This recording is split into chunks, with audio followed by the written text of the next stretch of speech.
श्रोतेहो नमस्कार. आजच्या अर्थविशेष कार्यक्रमात आपलं स्वागत. आजच्या अर्थविशेषमध्ये आपण ऐकणार आहात यंदाच्या अर्थसंकल्पाकडून असलेल्या अपेक्षांबद्दल.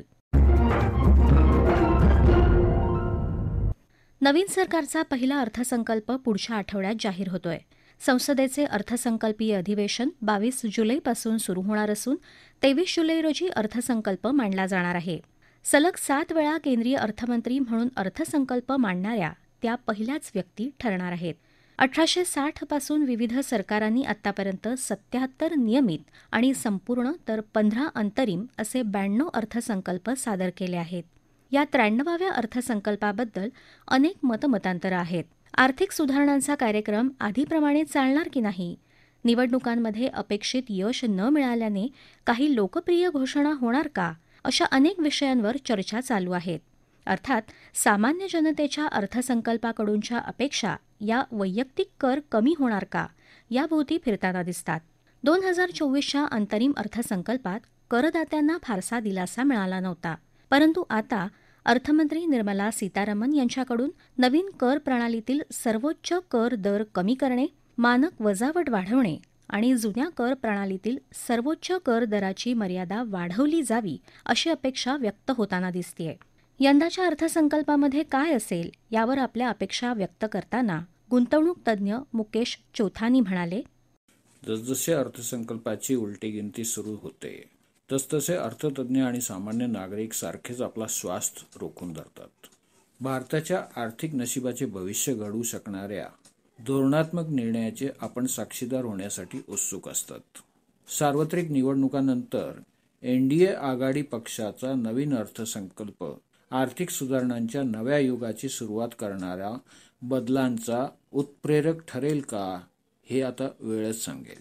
23 जुलै 2024 रोजी माननीय निर्मलाजी सीतारामन सलग 7व्यांदा अर्थसंकल्प सादर करून एक विक्रम प्रस्थापित करतील.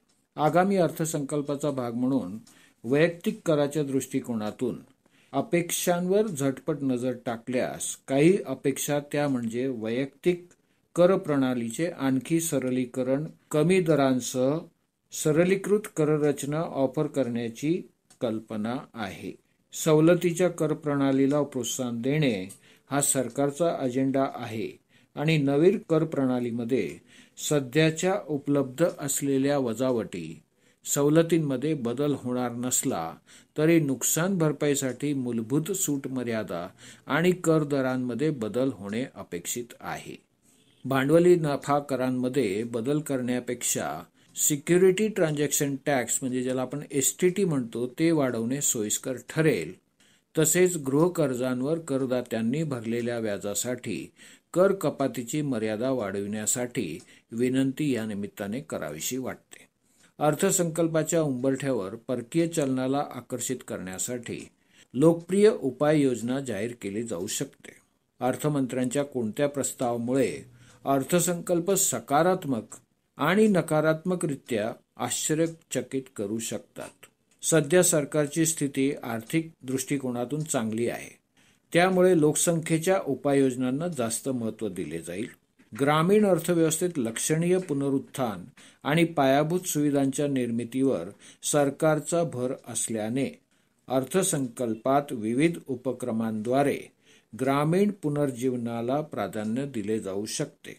डिफेन्स आणि इन्फ्रास्ट्रक्चर तसेच मॅन्युफॅक्चरिंगमध्ये संभाव्य प्रगती दिसत असून सरकारने या क्षेत्रांबाबत वैविध्यपूर्ण दृष्टिकोन ठेवल्यास ते भविष्यात फायदेशीर ठरू शकते.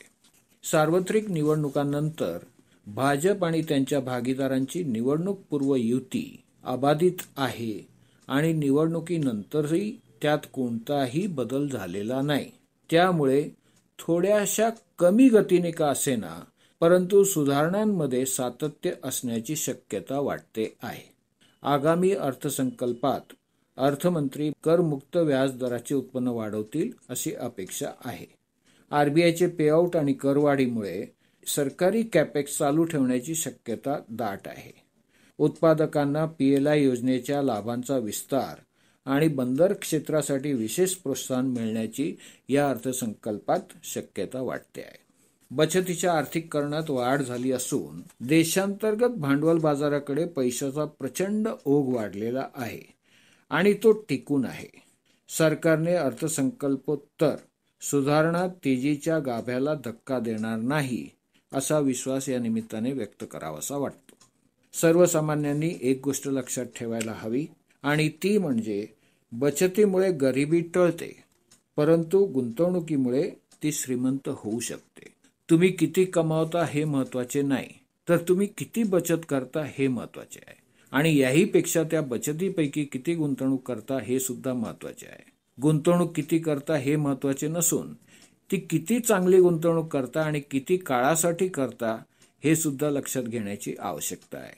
आगामी अर्थसंकल्प विकसित भारताचा पथप्रदर्शक म्हणून बघायला हवा आणि ह्या अर्थसंकल्पाद्वारे भविष्यातील भांडवल बाजाराचे दिशानिर्देश देणारे ठरेल असे वाटते. आपले वैयक्तिक ध्येय नियोजन आणि संपत्ती निर्मितीसाठी आर्थिक सल्लागाराचा सल्ला घ्यायला हवा आणि अर्थसंकल्प समजून घेऊन त्याप्रमाणे भविष्यातील गुंतवणूक नीती आखावी हे या निमित्ताने सर्व श्रोत्यांना विनंती करावीशी वाटते. अर्थसंकल्प हा केवळ वैयक्तिक कर आणि त्या अनुषंगाने घेतले जाणारे निर्णय यासाठीच महत्त्वाचा नाही, तर त्याही पलीकडे जाऊन अर्थव्यवस्थेसमोरील नजीकच्या काळातील आव्हाने कोणती आणि त्यावर काय उत्तर द्यावे या अनुषंगाने ठरवलेले धोरण हेही महत्त्वाचे असते. त्यासाठी औद्योगिकरण, पायाभूत सोयीसुविधा, आंतरराष्ट्रीय धोरण आणि त्यात दिसणारी आव्हाने यावर स्वतंत्र विचार करावा लागतो. अर्थसंकल्पातून मिळणारे संकेत हे याही दृष्टीने महत्त्वाचे असतात. यावर अधिक भाष्य करताना अर्थतज्ञ आशुतोष टिळक म्हणाले, फेब्रुवारी महिन्यात झालेल्या वोट ऑन अकाउंट म्हणजे सरकारने निवडणुकीच्या काळाचे खर्च मंजूर करून घेतल्याच्या हाफ बजेट नंतर या महिन्यामध्ये जुलै महिन्यामध्ये जे बजेट होत आहे ते एका अर्थाने फुल बजेट असणार आहे. या बजेटमधल्या अपेक्षा नेमक्या काय ठेवायच्या असा जेव्हा प्रश्न येतो त्यावेळेचा सगळ्यात मोठं उत्तर म्हणजे हे असणार आहे की मागचं सरकार आणि आताचं सरकार याच्यामधला फरक नेमका काय आहे. दोघांमधला फरक हा आहे की मागच्या सरकारमध्ये एक पक्ष होता ज्याच्या स्वतःकडे 302 खासदार होते. यावेळेचा लोकसभेमधला सगळ्यात मोठा जो पक्ष आहे त्याच्याकडे 240 खासदार आहेत. हा फरक ज्यावेळेला लक्षात घेतो त्यावेळेला हे लक्षात येतं की आता आघाडी सरकार आलं असल्याने येणारं जे बजेट असेल बऱ्यापैकी प्रमाणात वेगळं असेल. मागच्या बजेटमध्ये इन्फ्रास्ट्रक्चर पायाभूत सुविधांमध्ये गुंतवणूक झाली होती. मागच्या बजेटमध्ये फारसा वाढला नसला तरी मनरेगाची गुंतवणूक होती. सरकारने मनरेगाला पैसे दिले होते. या वेळेला देखील ते दिले जातील, परंतु ते नेमके किती दिले जातील हे बघणं एक गरजेची गोष्ट असेल. या वेळेचा सगळ्यात मोठा प्रश्न बजेट ज्यावेळेला आपण बघू त्यावेळेला हा असेल की अर्थमंत्री निर्मला सीतारमण या कशा रीतीने भारताच्या बॉन्ड बाजारामध्ये नवीन येत असलेल्या गुंतवणूकदारांना पैसे देतात किंवा त्यांना नेमकं कशा रीतीने त्या आश्वस्त करतात. कारण मागच्या बजेटमध्ये आणि या बजेटमध्ये बदललेली गोष्ट ही आहे की आता भारताचा समावेश हा जगातल्या एका अत्यंत प्रतिष्ठित अशा रोखे गुंतवणूकदारांच्या याच्यामध्ये झालेला आहे. रोखे गुंतवणूकदार हे आता त्यांना हे बघायचं असेल की फिस्कल डेफिसिट सरकारच्या उत्पन्नातली तूट याकडे सरकार कशा रीतीने लक्ष देतं, त्याचे टार्गेट्स अचीव होतात का, सरकार त्यांचा खर्च नेमका कशा गुंतवणुकीवर करतं. पण याच सुमाराला आपल्याला भारतातली ही पण एक गोष्ट विसरता येणार नाही की आपल्या देशामध्ये आता एक असं राज्य आहे ज्याला स्वतःची राजधानी नाहीये. आंध्र प्रदेश ही त्या देशाच्या त्या राज्याच्या मुख्यमंत्र्यांनी त्याची जी एक नवीन राजधानी ठरवली आहे अमरावती. 1.5 करोड लोकांचं शहर असं त्यांचं म्हणणं आहे आणि ते वसवायचा खर्च काही अंदाजानुसार 5 लाख करोड असा येतो आहे टोटल. त्याच्यामधलं नेमकं किती भाग कसा त्यांना मिळतो हे बघणं एक गरजेचं आहे. पोलावरमचा एक सिंचन प्रकल्पासाठी त्यांना पैसा हवा आहे. आंध्र प्रदेशच्या काही इतर गोष्टींसाठी ज्याच्यामध्ये मोनो रेल, मेट्रो रेल असेल यासाठी त्यांना खर्च हवा आहे. त्यांना इतरही काही गोष्टी करायच्या आहेत, यासाठी त्यांना कसा खर्च मंजूर होतो हा एक मोठा हिस्सा यावेळच्या बजेटमध्ये बघण्यासारखा असणार आहे.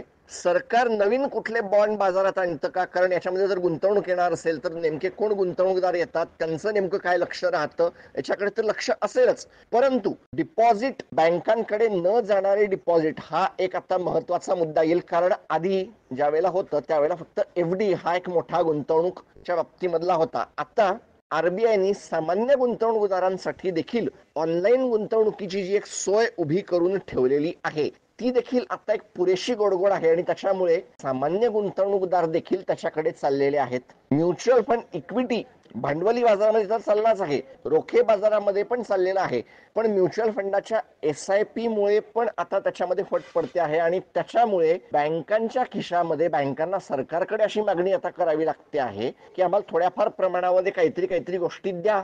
भारतातल्या सरकारी बँकांच्याकडे भांडवलाची कमतरता हा एक मोठा मुद्दा आहे आणि त्याच्यामुळे अनेक साऱ्या बँकांना रोखे उभे करावे लागतात आणि त्याचा जो काही दर येतो आहे तो फार वरच्या दराने येत आहे आणि जर तो दर मान्य केला तर पुढच्या 1 ते 2 वर्षामध्ये साधारण कुठेही व्याजदर घटण्याची शक्यता फारशी दिसत नाहीये. या सगळ्याकडे काय नजरेने बघायचं हा एक प्रश्न असणार आहे.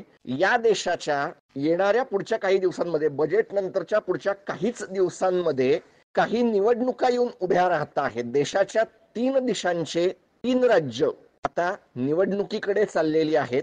त्या बाबतीमध्ये सरकारला काही गोष्टी कराव्या लागतील, या राज्यांमध्ये काही खर्च करावा लागेल, या सगळ्याकडेच अनेक साऱ्या गोष्टी कराव्या लागतील. मुळात सरकारचा खर्च आणि सरकारचं उत्पन्न या सगळ्याकडे आता बारकाईने लक्ष असेल.